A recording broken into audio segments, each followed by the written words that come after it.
चलो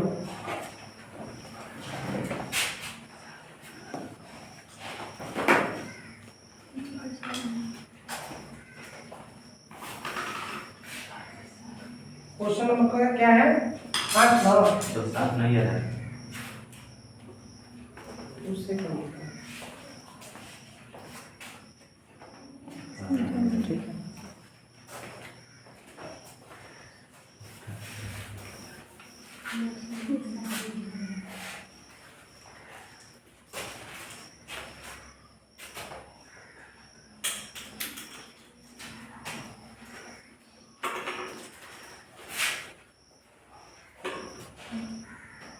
देखो y = sin x है और कह रहा है इसमें कि x बराबर में 0 और फिर x बराबर में 2 पाई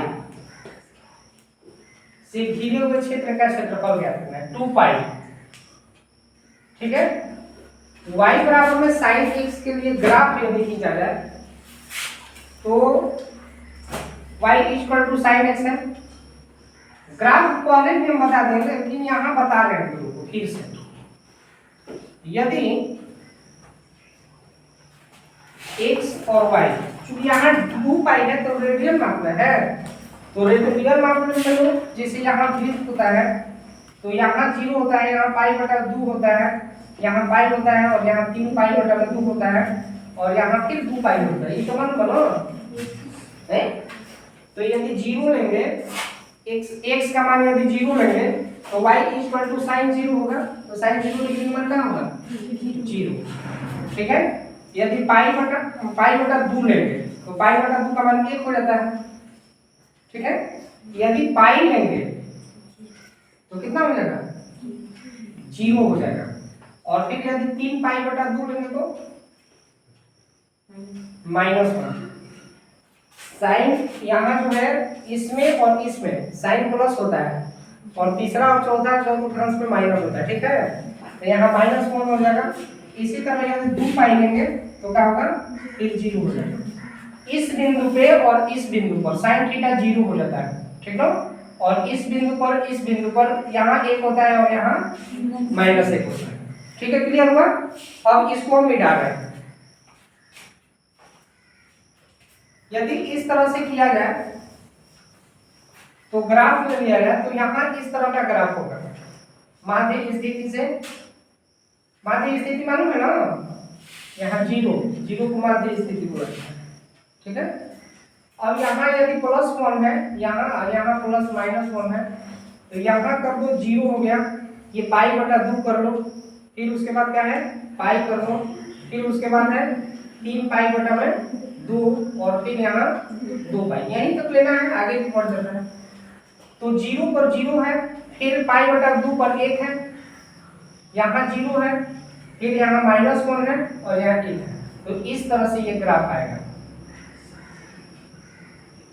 ठीक है, इस तरह से ग्राफ आएगा। हुआ क्लियर? तो इसी भाग का क्षेत्रफल ज्ञात करना है।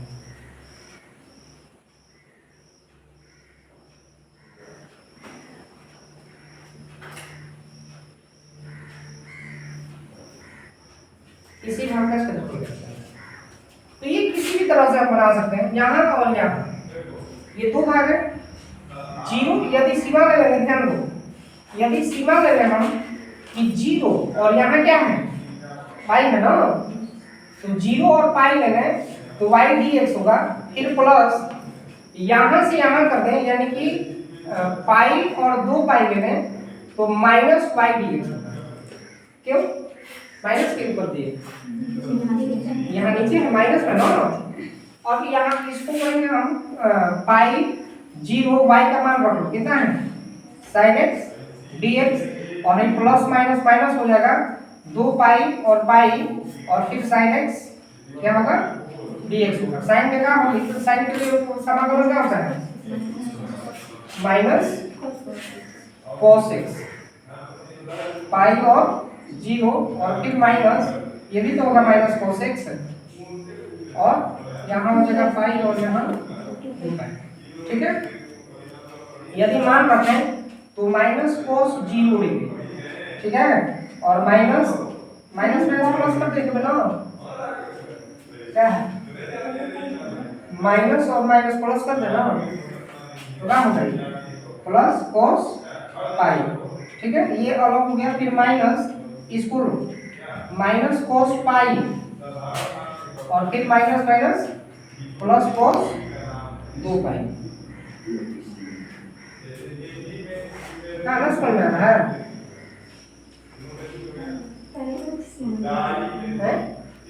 बोलो। अच्छा हाँ, यहाँ जीरो लगेगा, यहाँ है पाई और यहाँ जीरो और यहाँ है 2 पाई और यहाँ है, तो खुल के बोलो कौन सा यहाँ। चलो इसको मिटा रहे हैं, ये वाला तो कभी साइड में लिख देना, सही तो समझ लेना।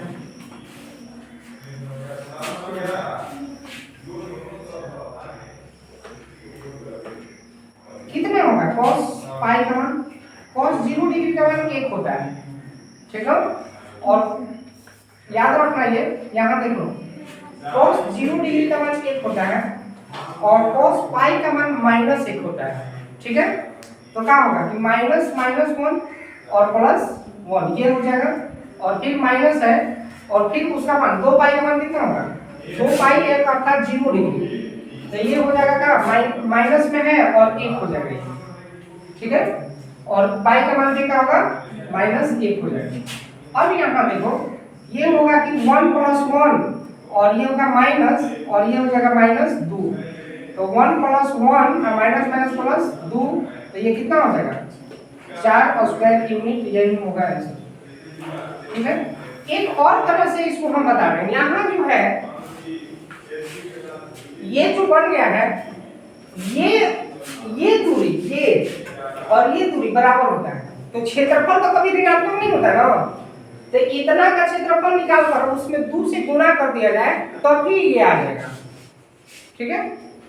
यदि यहाँ से देख लो, यहाँ कर देना, यदि इंटीग्रल यहाँ से यहाँ तक की दूरी यही ना है y 0 और पाई y dx है ना, तो यहाँ 0 और पाई लेंगे और sin x dx लेंगे, तो sin का आपका होता है -cos x, ठीक है, cos x और यहाँ पाई और 0, तो -cos पाई और -cos माइनस माइनस प्लस कर देंगे cos 0, तो ये होगा -1 और फिर +1, यानी कि ये कितना होगा 2। तो जब इतना का मान 2 यूनिट होगा तो इसका भी तो 2 होगा, क्योंकि ये मान और ये मान बराबर होता है ना, ये वाला मान और ये वाला मान बराबर होता है। क्योंकि यहाँ जो है क्षेत्रफल कभी ऋणात्मक मान नहीं होता है, इसलिए इसका क्षेत्रफल और इसका क्षेत्रफल बराबर होगा, तो इसमें कुल जब क्षेत्रफल निकालेंगे कुल क्षेत्रफल तो केवल कर देना है कि 2 और मोड़े उसका क्षेत्रफल यानी कि 2 कितना हो जाए 4 उसका, तो उसका भी 4 आ रहा था और इसका भी क्या हुआ 4। एनी डाउट हो गया, समझ गया तुम लोगों को, ठीक।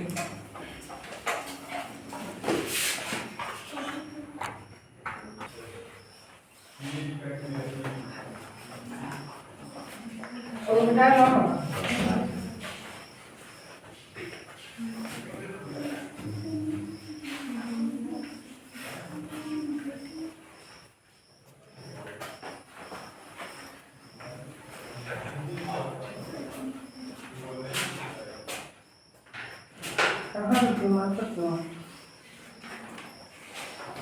कहाँ रखते हो,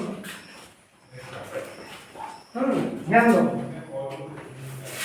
क्वेश्चन नंबर 6 है y का स्क्वायर बराबर है 4ax, ये परवलय है, ठीक है। और परवलय बताया मैं शुरू होते कहीं बताया मैं, परवलय का समीकरण किस तरह का होता है, इस तरह से हो जाएगा, नहीं तो इस तरह से हो जाएगा, नहीं तो इस तरह से हो सकता है, नहीं तो इस तरह से। अब यहाँ जो है ये भी बताया था कि x अगर x यहाँ रैखिक है मतलब घात 1 है तो वो x अक्ष पे होगा, यानी कि इसका जो है x अक्ष पे होगा। धनात्मक कैसे पता चलेगा, यहाँ धनात्मक है इसलिए धनात्मक अक्ष पे होगा, नहीं समझ में आया नहीं? कहाँ से समझ में आएगा? फर्स्ट ईयर नेक्स्ट ईयर होगा तो ये फर्स्ट ईयर का क्वेश्चन है ना, फर्स्ट ईयर नेक्स्ट ईयर होगा तो कहाँ से समझ में आएगा? चलो इसका ग्राफ खींच रहे हैं। सबसे पहले y square equal to 4ax है ना, तो यहाँ कोई दो मान ले लो। यदि x और y, x का मान 0 लेगा तो कितना होगा? y स्क्वायर बराबर में 4a इंटू 0, तो y स्क्वायर बराबर में 0, तो y बराबर में क्या होगा? 0। ठीक है। अब यहाँ यदि हम x का मान 1 ले लेंगे तो यहाँ 1 हो जाएगा, यहाँ भी 4a हो जाएगा, तो y इक्वल टू क्या हो जाएगा? ये root plus minus root 4a, तो y equal to plus minus 2 root a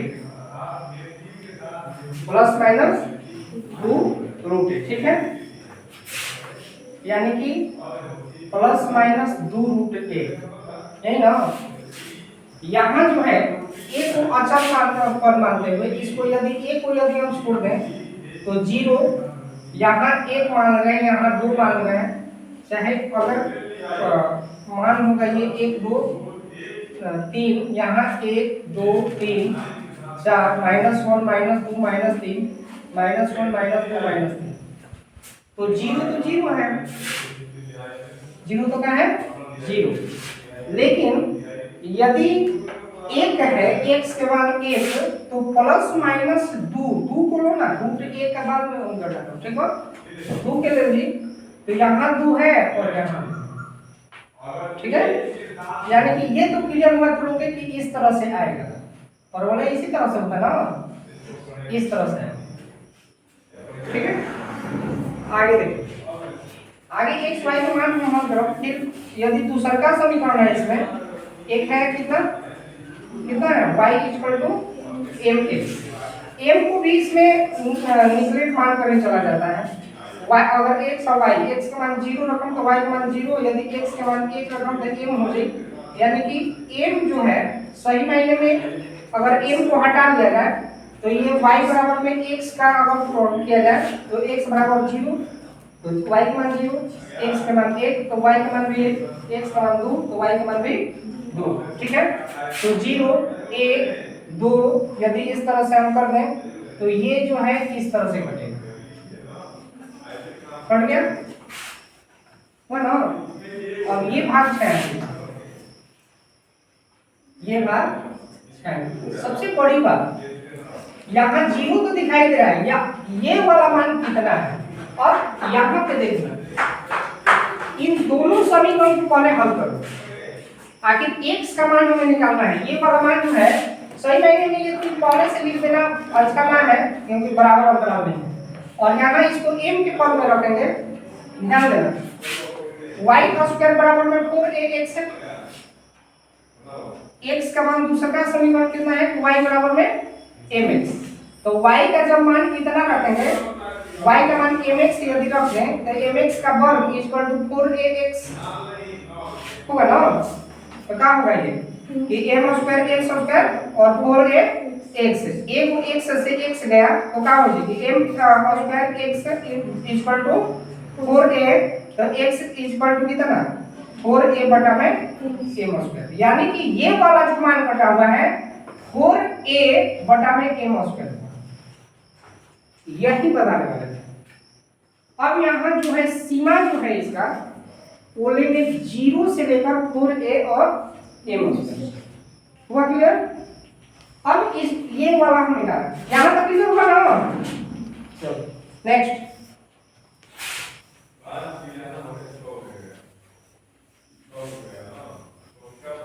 अब छायांकित भाग का क्षेत्रफल ज्ञात करना है।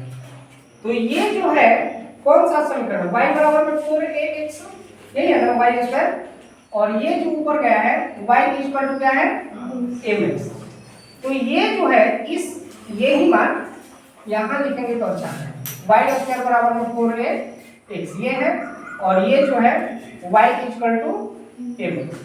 तो जब 0 और यहाँ से ये सीमा लेंगे और इसको लेंगे तो यहाँ से यहाँ तक का क्षेत्रफल आएगा ना, और फिर इस रेखा को लेंगे तो यहाँ से यहाँ तक आएगा। तो ये पूरा में से यदि इसको घटा दे रहे हैं तो यही तो बीच वाला से इसको बचेगा, तो क्या लेंगे, ये इसमें क्या लेंगे 0 और 4a बटा में m स्क्वायर और फिर कितना y का मान रख लो एक में, क्योंकि y का मान रखना है, y dx होगा ये, तो इसका मान कितना होगा, y का मान कितना होगा, y स्क्वायर बराबर में 4ax है, तो y बराबर क्या होगा रूट 4ax, ठीक ना, तो रूट 4ax dx, ठीक है। फिर माइनस इंटीग्रल्स 0 और 4a m स्क्वायर होगा और फिर इस समीकरण को लेंगे, ये भी y का मान रखेंगे तो कितना होंगे mx dx। आगे देखो कितना होगा, 4 के वर्गमूल में से कितना 2 root a integrals 0 4a m square root x dx। यहाँ से 2 रूट a बाहर आ गया, अच्छा बताइए, और वहां से m बाहर आ जाएगा तो कितना होगा केवल x ना, 0 4a m square x dx। अब इस 2 रूट a और इसका जब समाकलन होगा तो कितना होगा, x के पावर 1/2 है तो 1 और 1/2 प्लस 1 यानी कि x के पावर 3/2 और ये 3/2 इतना के डायरेक्ट कर देते नहीं 2/3 x के पावर 3/2, ठीक है ना, उसका डायरेक्टली मान वहां लिख रहे हैं यहाँ, कितना आ रहा है 2/3 x के पावर 3/2 और 0 4a m square minus m और इधर इसका क्या होगा x स्क्वायर बटा में 2 और 4a m स्क्वायर और 0 से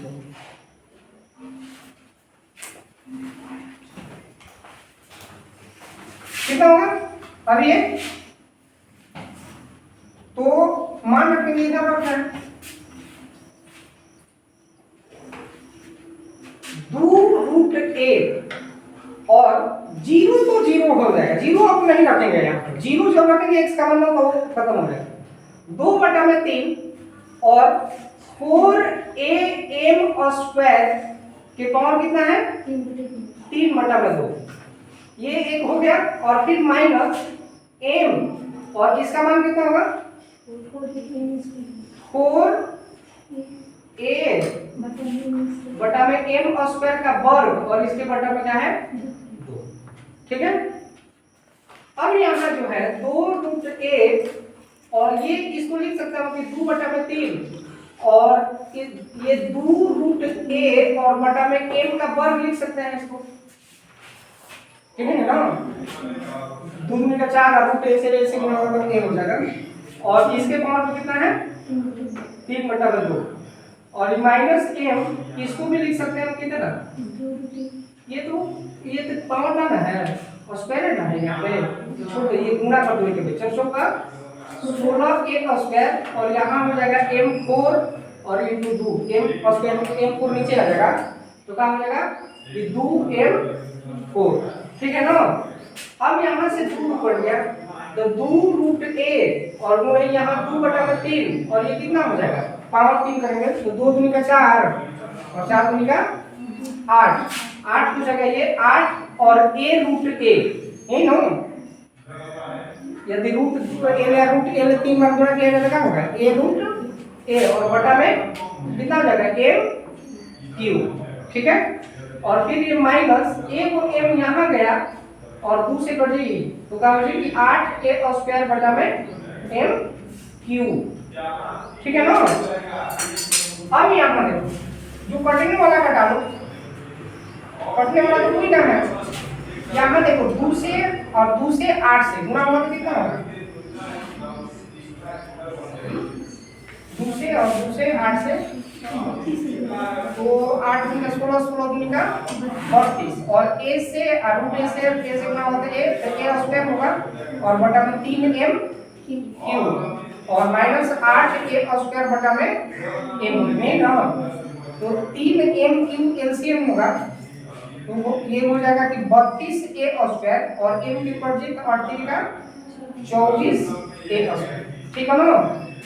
अभी 32 में से 24 कटी और तीन का चौक और को 30 होगा ना 8 a का स्क्वायर बटा में 3m क्यूब। देखो तो इतना आ रहा है